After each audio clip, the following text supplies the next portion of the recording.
The use of many natural resources are regulated by formal regulations. However, before these formal regulations were even instituted, the indigenous people had their own traditional strategies for regulating the use of natural resources. Join me as I share with you some of the traditional strategies used by indigenous people in regulating the use of natural resources.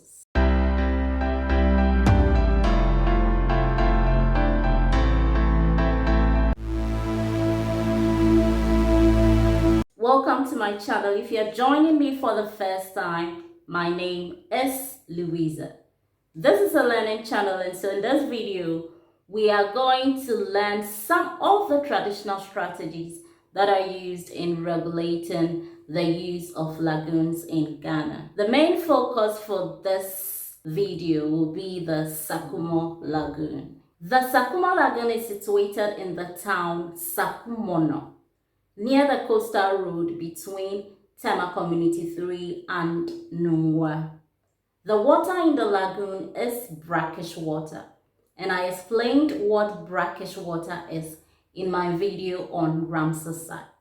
The link to that video is provided. The lagoon is considered a god by the traditional people who own the lagoon. That is the people of Tema New Town and Teshi. But though the lagoon is owned by the people of Tema New Town and Teshi, the lagoon lies under the jurisdiction of the Tema Development Corporation. The lagoon has a fetish priest called the Sakumo Wulomo and a fetish priestess called the Nayo Wulomo.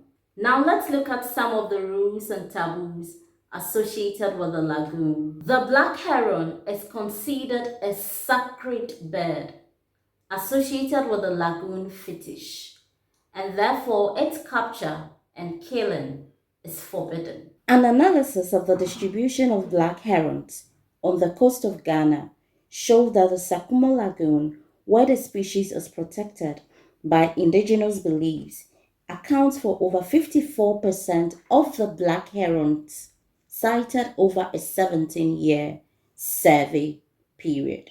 That is from 1986 to 2002. This suggests that the Sakumo Lagoon is a key habitat for the black herons, in part due to the bird's protected status there.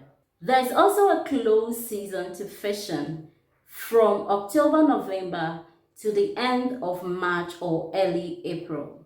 The beginning of the closed season was determined by the status of the lagoon fish stocks. The closure was instituted when the fishermen felt that the stocks were becoming depleted.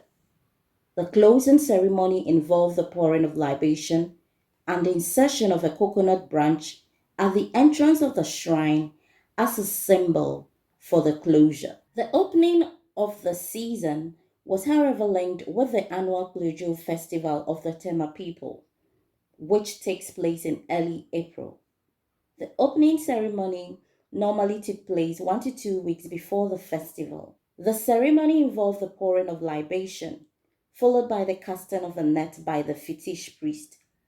The fish caught by this net was smoked and used together with palm oil and maize flour to prepare a dish which was sprinkled on the banks of the lagoon to declare it open. So the closed season gives time for the juvenile fishes to grow into adulthood before being harvested. There is also a prohibition on fishing from daybreak to 12 noon on Fridays, as this is considered a sacred day for the lagoon fetish. The use of canoe on the lagoon is prohibited.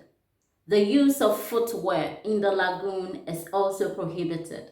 Other prohibitions, like the use of farm tools and black pots in the lagoon, is also taboo in Songo and Munipumaze lagoons. The rules are enforced by the local community, and a fine plus one sheep could be imposed on offenders. In the case of the use of prohibited nets, the nets were confiscated. Over the years, these traditional regulations are becoming ineffective due to disregard for them. Let me know what your views are on the use of traditional strategies in regulating natural resources. If you like this video, give it a thumbs up and subscribe for more content.